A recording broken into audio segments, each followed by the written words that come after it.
Professor Zethkar stood at the front of his classroom, his crystal body catching the light from the station's artificial sun. The light bounced off his surfaces and made tiny rainbows on the walls. He loved teaching this class. Xenobiology was his favorite subject, and today they would start their final project. The classroom was full of different aliens. Near the front sat 3 Kalani students. They looked like walking flowers with soft petals that moved when they were excited or scared. Their names were Kira, Bloom, and Petal.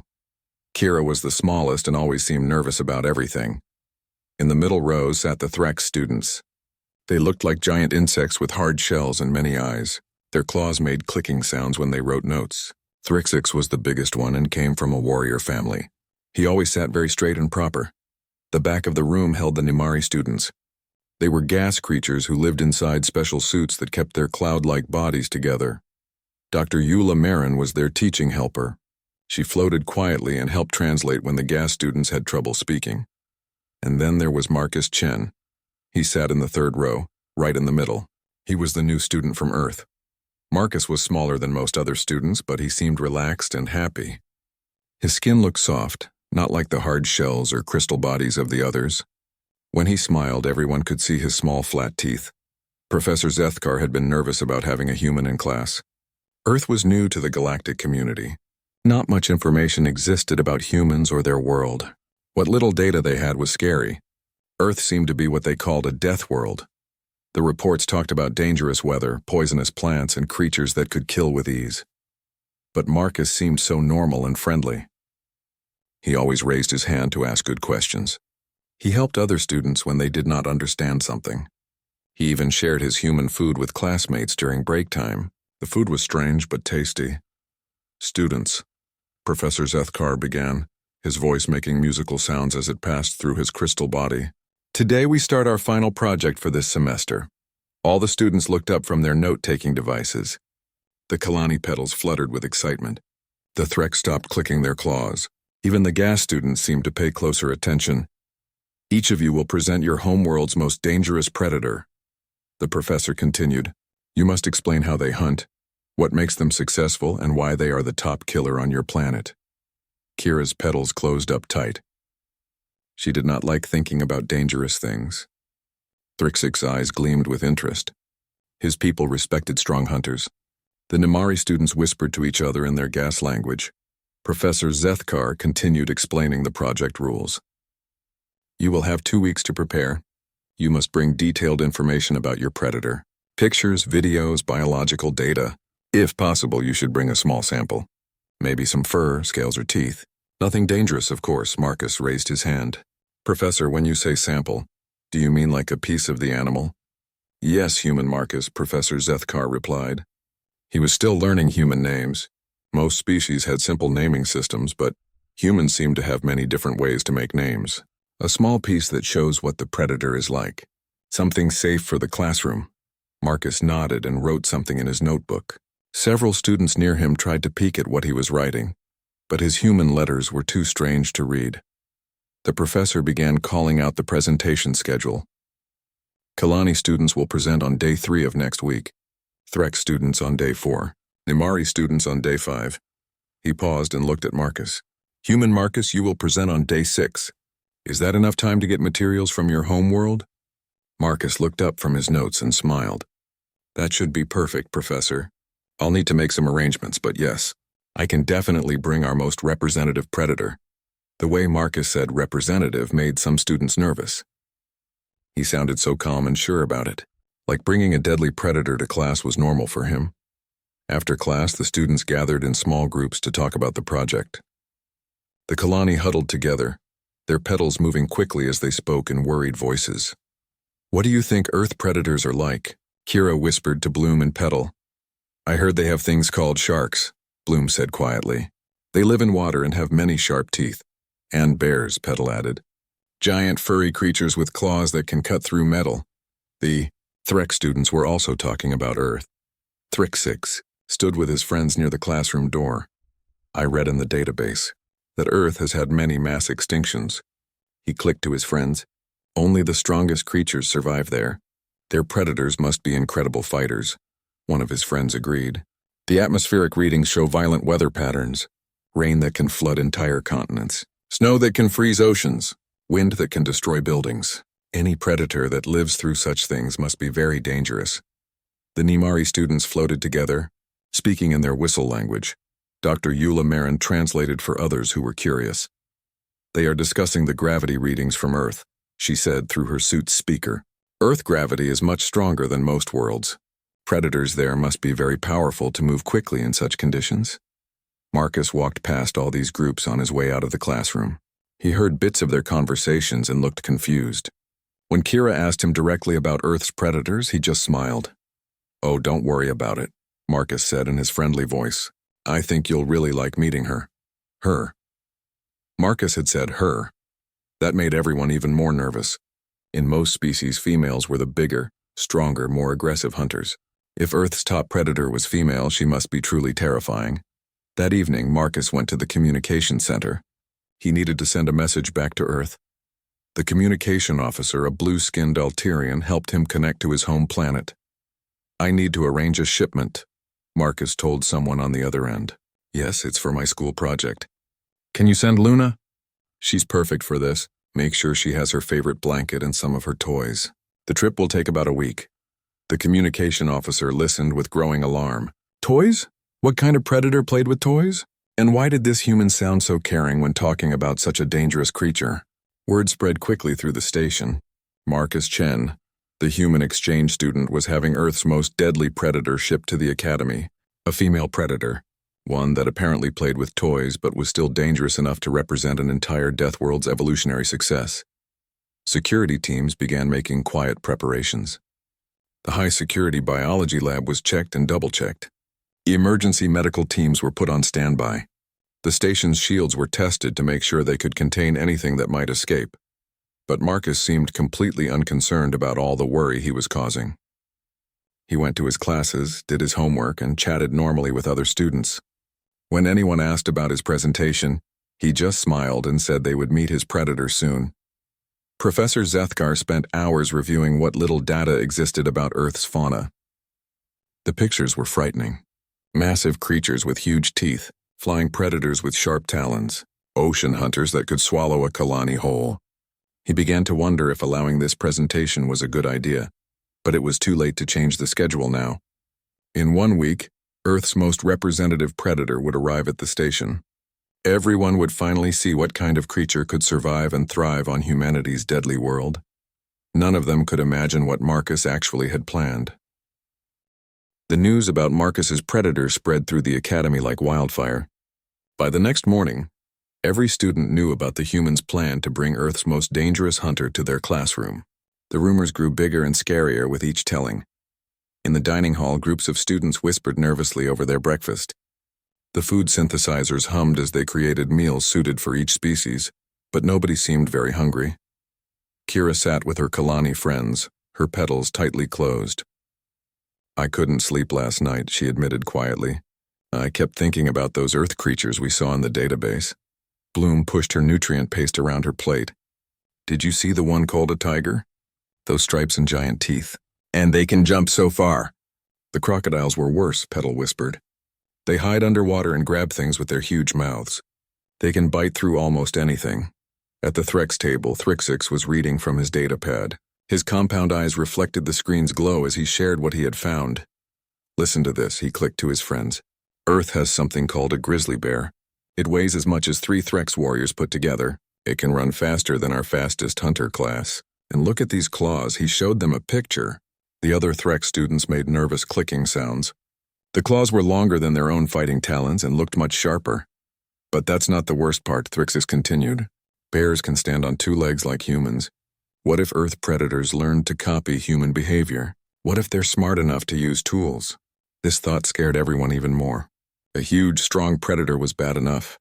A huge, strong, smart predator that could use weapons was the stuff of nightmares. The Nimari students floated in a tight group near the window. Their gas bodies swirled more quickly when they were nervous. Dr. Eula Marin tried to calm them down. "Remember, students," she said through her translation device, "the human seems very confident. Surely he wouldn't bring something truly dangerous to our classroom." But even Dr. Marin looked worried. She had spent the morning reviewing Earth's environmental data. The planet's conditions were harsh beyond belief. Temperatures that could freeze or boil most known species.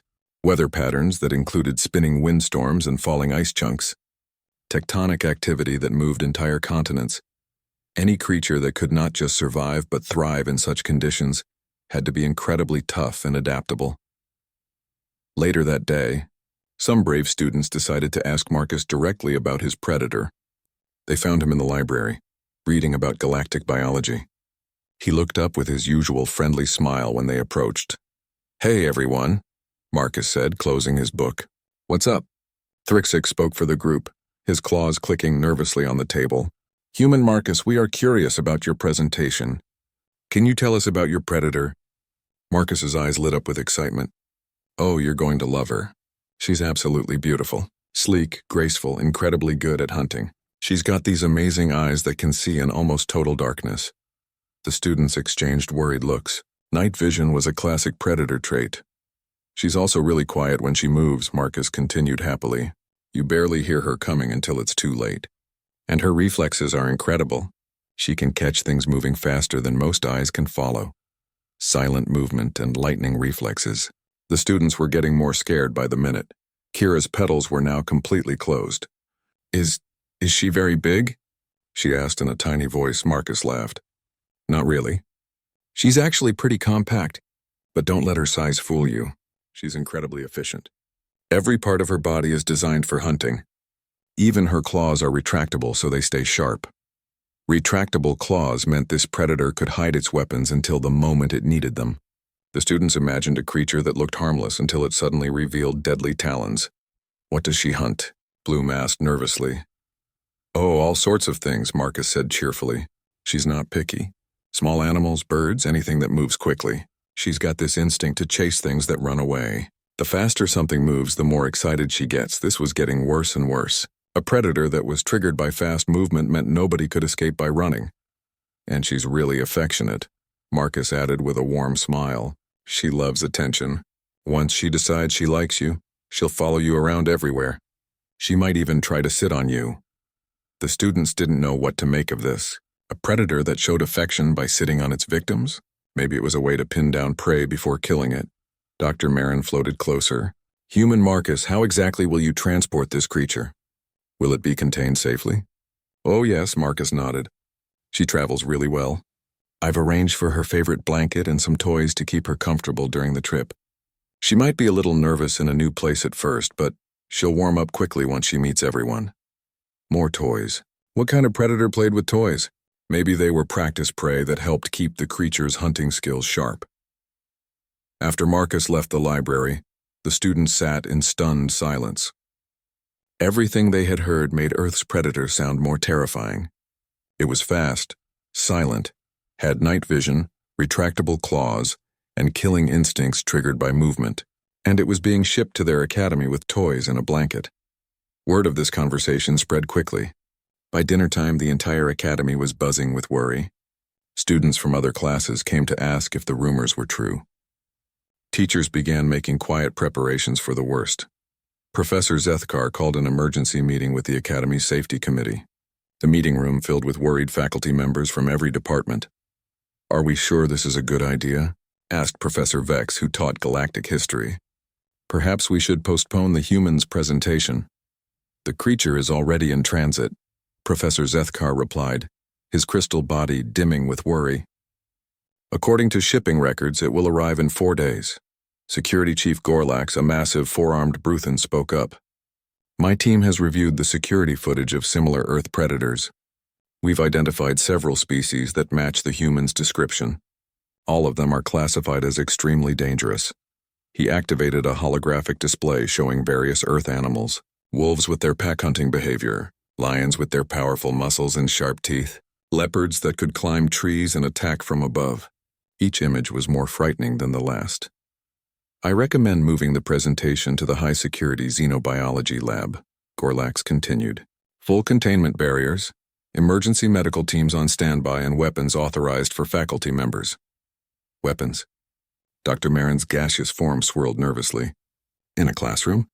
Look at this data," Gorlax said grimly. He showed them strength measurements, speed calculations, and bite force statistics. Any of these creatures could easily kill multiple students before we could stop it. The faculty members studied the frightening numbers. Earth's predators were stronger, faster, and more dangerous than most military-trained beings from other worlds. There is one more concerning detail, Professor Zethkar added quietly. The human referred to this creature as she and seems emotionally attached to it. This suggests it may be a breeding female, which could increase aggressive tendencies. The room fell silent. Everyone knew that protecting offspring was the strongest drive in most species. A mother predator would be absolutely ruthless in defending herself and her territory. What about canceling the presentation entirely? Suggested someone from the back. Too late, Gorlax rumbled. The shipping container is already en route. It will dock with our station whether we want it to or not. Better to have it contained in our lab than loose in the cargo bay. The committee spent hours making emergency plans. Additional medical teams would be brought in from other stations.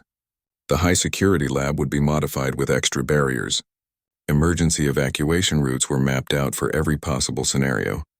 Meanwhile, Marcus Chen sat in his dormitory room, video calling his family back on Earth. On the screen, his parents smiled and waved. "She's going to love meeting all your new friends," his mother said cheerfully. "Make sure to give her extra treats when she arrives. You know how she gets when she's been traveling." "I will, Mom," Marcus promised. "Everyone here is really excited to meet her. I think this is going to be the best presentation ever." If only he knew how terrified everyone actually was. In less than 4 days, Earth's most representative predator would arrive at the Academy. And nobody except Marcus had any idea what they were really getting themselves into. The countdown to the most feared classroom presentation in galactic history had begun. The shipping container arrived 3 days early, causing immediate panic throughout the Academy. The automated cargo bay systems beeped loudly as the transport ship docked. Warning lights flashed red as the cargo manifest was processed. "Biological specimen for student Marcus Chen," the computer announced in its calm, electronic voice. "Contents: 1 live Earth predator. Handle with extreme caution." In the cargo bay, the loading crew stood frozen with fear. They were experienced with handling dangerous shipments, but this was different. This was a live predator from a death world, contained in a surprisingly small transport box. The container itself was not very impressive. It was about the size of a large suitcase, made of standard biotransport materials with a transparent viewing window on top. No special warning labels covered its surface. No hazardous material symbols. No emergency containment protocols. It looked almost normal. This somehow made it more frightening. Chief Cargo Handler Vextar, a 6-legged arachnoid, approached the container carefully. Through the viewing window, he could see something moving inside, something dark and fluid, shifting in ways that hurt to look at directly. "By the void," Vextar whispered to his crew. "It's awake." Inside the container, they could see glimpses of the creature. A flash of what might be claws, the shine of what could be teeth. Eyes that reflected the cargo bay lights like tiny green stars. Should we try to sedate it?" asked one of the younger crew members, a nervous Kalani named Moss. "Are you insane?" Vextar snapped back. "We don't know what Earth sedatives might do to it. It could make it more aggressive, or give it some kind of chemical rage." The crew stood in a wide circle around the container, tools ready but nobody wanting to get too close. That's when Marcus arrived. He walked into the cargo bay like he was picking up a package of books. No protective gear. No weapons, no fear at all on his soft human face. He was even humming a little tune. "Oh good, she's here," Marcus said happily when he saw the container. "Thanks for taking care of her, guys. I hope she wasn't too much trouble during the trip." The cargo crew backed away as Marcus approached the container. They watched in horror as he knelt down next to it and looked through the viewing window. "Hey there, beautiful," Marcus said in a gentle voice. "How was the trip? I know it's been a long journey, but we're here now." From inside the container came a sound that made everyone's skin crawl. It was a low, rumbling vibration that seemed to come from deep within the creature's body, the sound of a predator announcing its presence. I know," Marcus cooed at the container.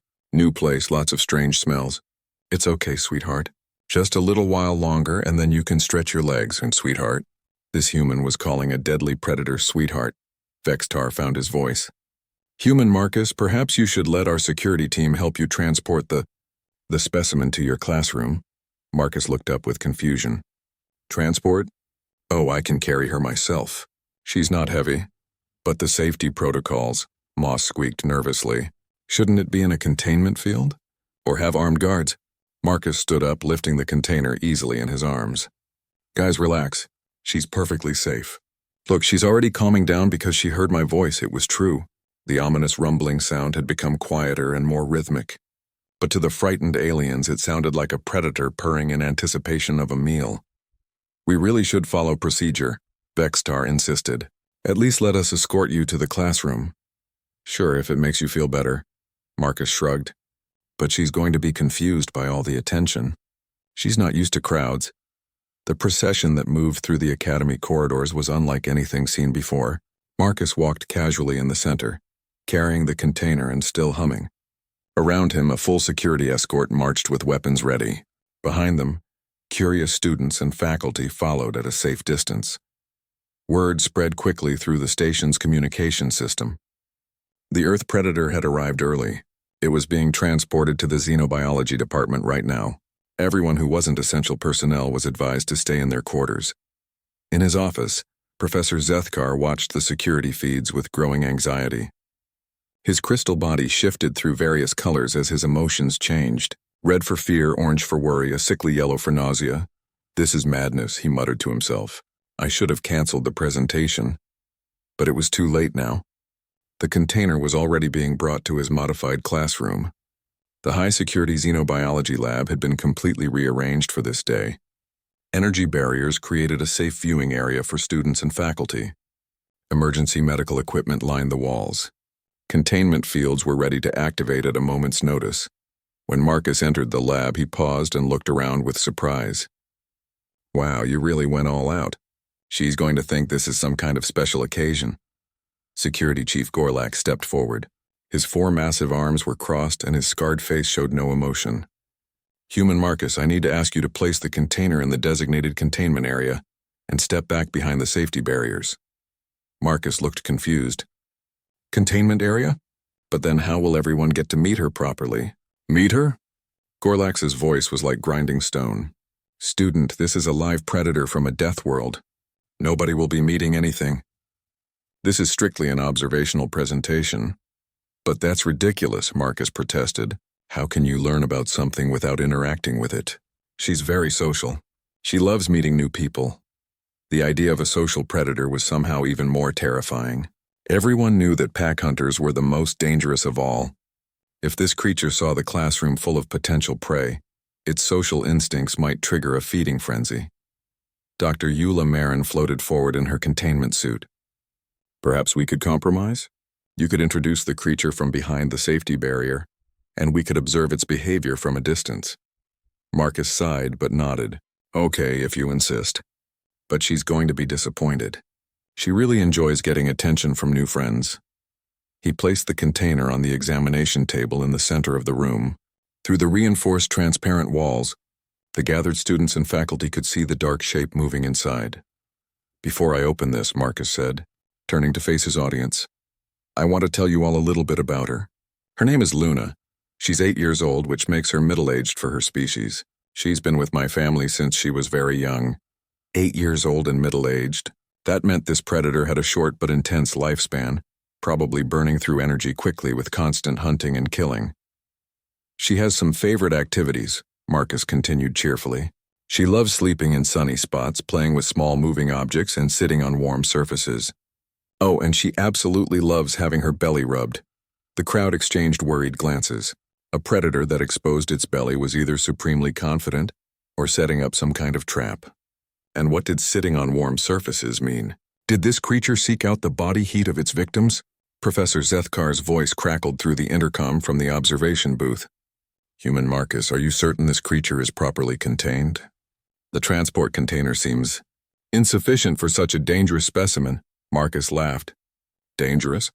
Professor, I think there's been some kind of misunderstanding. Luna's not dangerous at all. She wouldn't hurt a fly. This statement sent chills through the room. Everyone knew that predators often appeared calm and harmless right before they struck. The most successful hunters were the ones that could convince their prey to come close enough for an easy kill. She might be a little nervous at first, Marcus warned as he reached for the container's release mechanism. New places always make her cautious, but once she gets comfortable, she'll probably want to explore and meet everyone. Marcus's hand hovered over the container's opening mechanism. In the observation area, every student held their breath. Security teams raised their weapons. Medical staff prepared emergency equipment. Ready to meet Luna? Marcus asked with a bright smile. Nobody was ready. Nobody could ever be ready for what was about to emerge from that innocent-looking container. The most feared moment in the Academy's history was about to begin. Marcus pressed the release button and the container began to open. The container opened with a soft hiss of releasing air. Everyone in the observation area leaned forward, weapons ready, hearts pounding with terror. They expected to see flashing claws, gnashing teeth, and wild eyes filled with predatory hunger. What emerged was completely impossible. A small, black, furry creature stepped delicately out of the container. It was tiny, barely the size of a Kalani child with white patches on its chest and paws. Its movements were graceful and careful, not at all like the violent thrashing they had expected. Most shocking of all, it looked around the room with bright green eyes that seemed curious, not hungry. The silence in the observation room was deafening. Everyone, Marcus said happily, completely unaware of the shock he had caused. Meet Luna. Luna sat down next to the container and began doing something that made no sense at all. She lifted one of her small paws and started licking it, then used the wet paw to clean behind her ears. It was the most non-threatening behavior anyone could imagine. Professor Zethkar's voice came through the intercom, shaky with confusion. Human Marcus, this is your apex predator?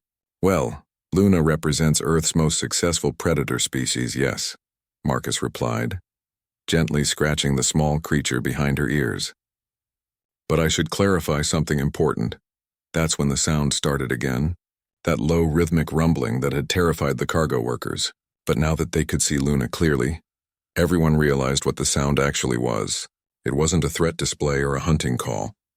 The small creature was making the sound because Marcus was petting her. Her eyes were half closed with what looked like contentment. She's purring, Marcus explained with a gentle smile. Cats purr when they're happy and relaxed. It means she likes being here, purring. The terrifying sound that had sent security teams scrambling was actually an expression of happiness. Kira's petals began to slowly open as she watched from behind the safety barrier. But you said she was a deadly hunter, with night vision and retractable claws. She is. Marcus nodded.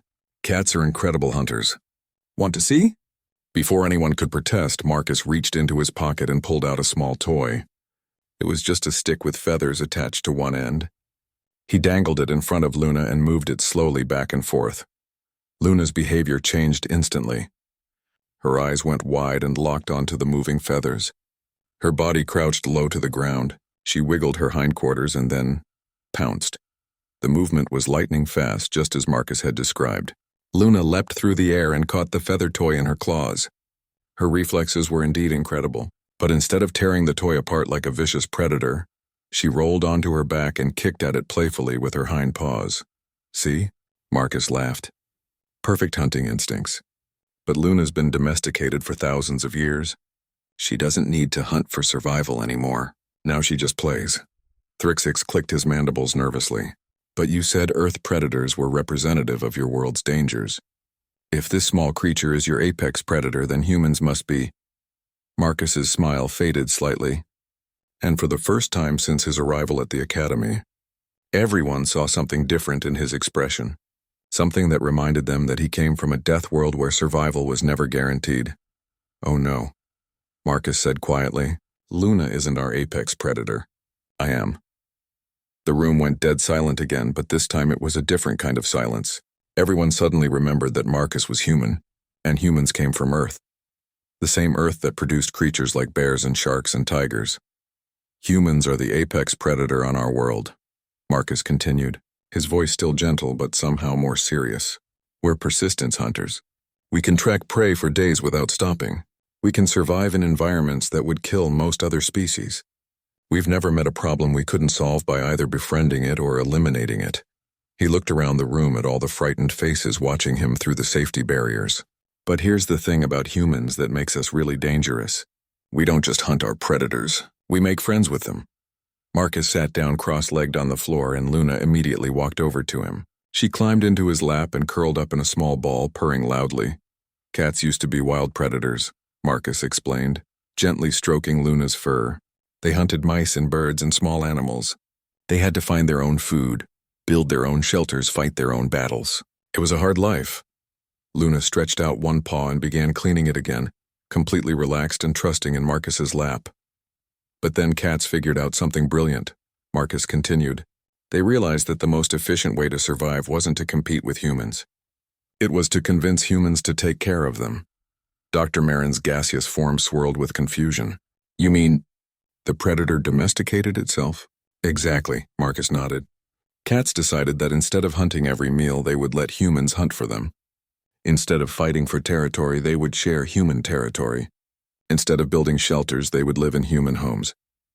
He looked down at Luna, who had rolled over to expose her belly, completely vulnerable and trusting.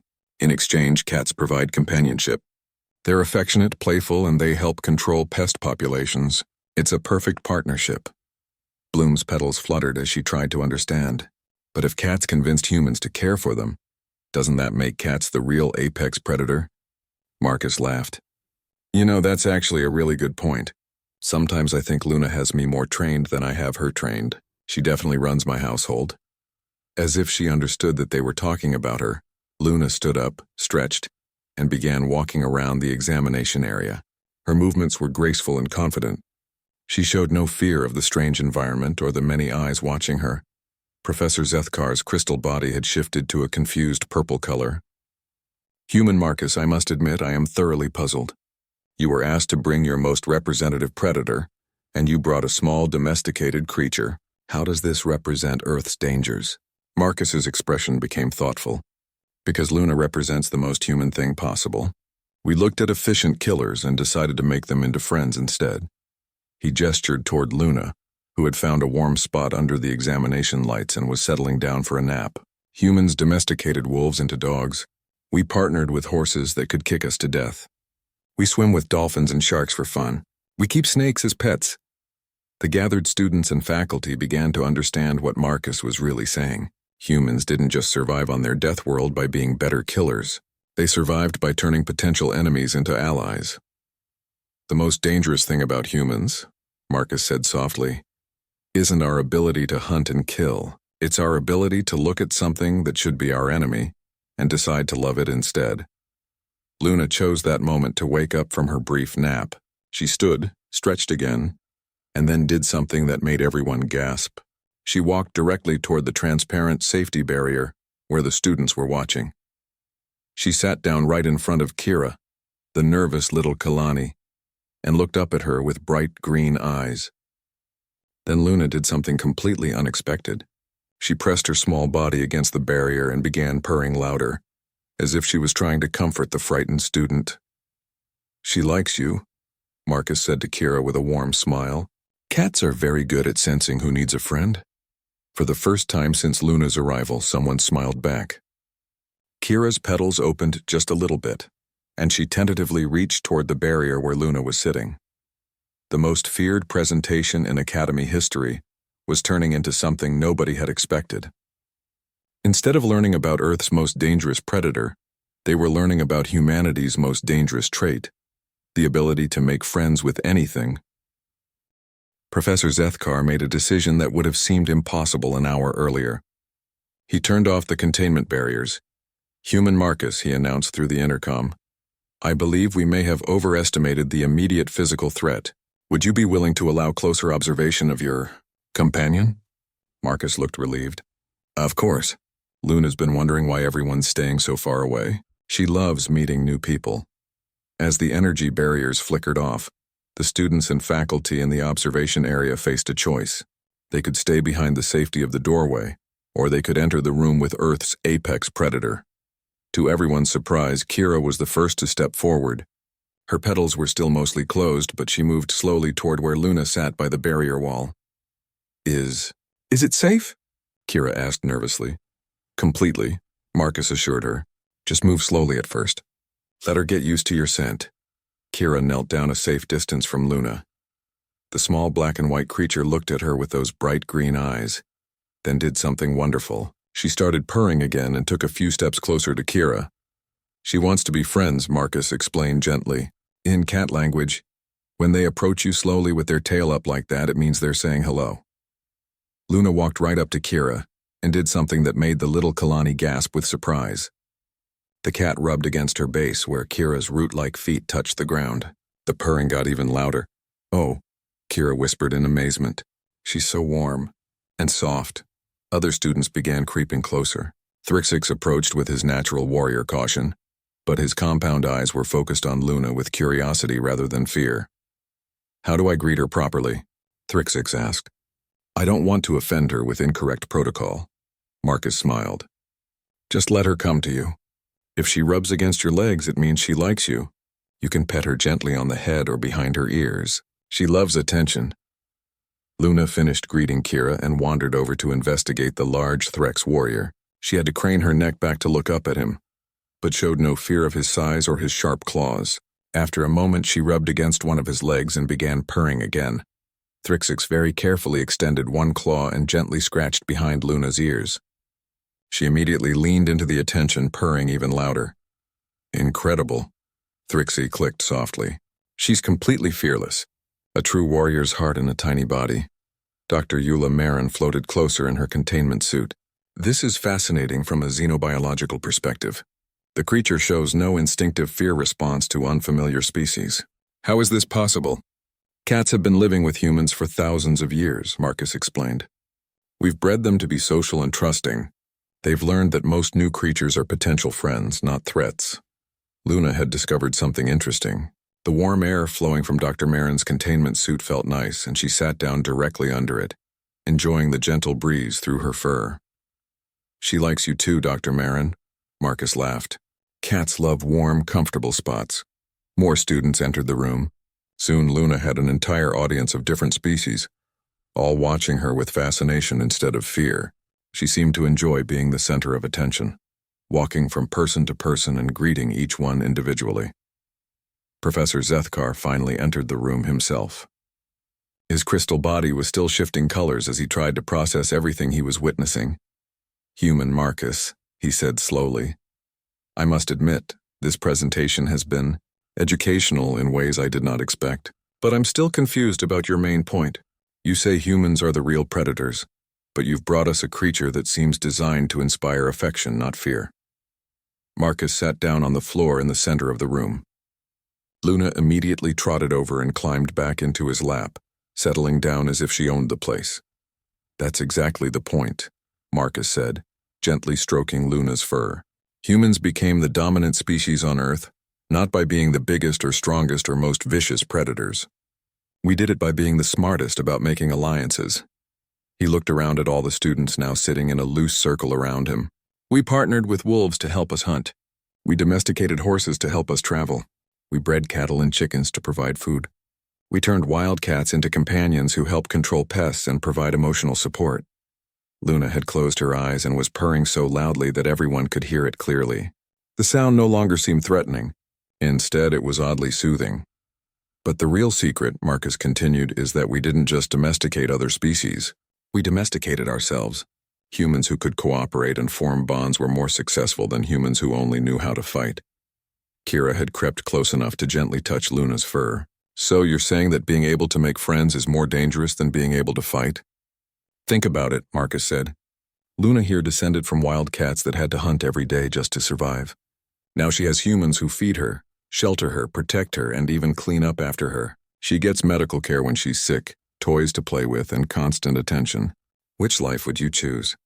The students began to understand the real lesson. Luna hadn't been conquered by humans. She had convinced humans to serve her needs by being cute, affectionate, and useful. And that's why humans are dangerous, Marcus said with a gentle smile. We don't just defeat our enemies. We turn them into friends. We make them want to help us. Thrixix clicked thoughtfully. So when humans contacted our worlds and offered trade agreements and cultural exchanges, we were doing what humans do best. Marcus nodded. Making friends.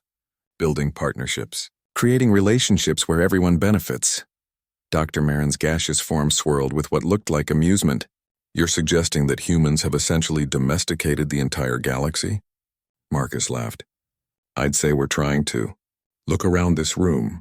A few hours ago you were all terrified of Earth's predators. Now you're sitting on the floor petting Luna and having a friendly conversation with a human. Which approach do you think is more effective for long-term survival? Professor Zethkar's crystal body had settled into a warm golden color that indicated deep thought. This is not what I expected when I designed this assignment. I asked for information about predators and instead I've received a lesson about cooperation. But they're the same thing, Marcus explained. The most successful predators are the ones who don't have to hunt anymore because they've convinced someone else to provide for them. Luna chose that moment to demonstrate this principle perfectly. She opened her eyes, looked directly at Marcus, and made a small meow sound. She's asking for treats, Marcus translated with a grin. See, she doesn't have to hunt for food. She just has to ask nicely, and her human servant provides everything she needs. He reached into his pocket and pulled out some small, fish-shaped treats. Luna immediately became more alert, sitting up in his lap and purring expectantly. The scary thing about humans, Marcus said as he fed Luna treats, is that we're really good at making other species want to help us.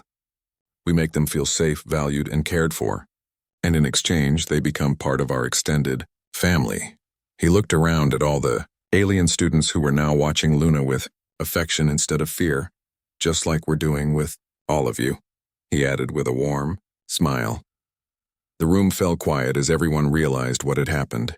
They had come expecting to learn about Earth's most dangerous predator. Instead, they had been expertly befriended by a human and his small purring companion. Later that evening, Professor Zethkar sat in his office writing his report about the day's presentation. His crystal body glowed softly in the dim light as he carefully chose his words. Student Marcus Chen successfully demonstrated the predatory characteristics of Earth's dominant species, he wrote. However, the true revelation was not about the creature he brought, but about the human himself. Humans appear to have developed the most sophisticated hunting strategy in the known galaxy. They convince their prey to volunteer for domestication. He paused, thinking about how easily Marcus had won over an entire classroom of terrified students with nothing more than a small cat and a friendly demeanor. Recommendation: immediate expansion of cultural exchange programs with Earth. These humans are far more dangerous than initially calculated, but their danger lies not in their capacity for violence, but in their extraordinary ability to inspire loyalty and affection.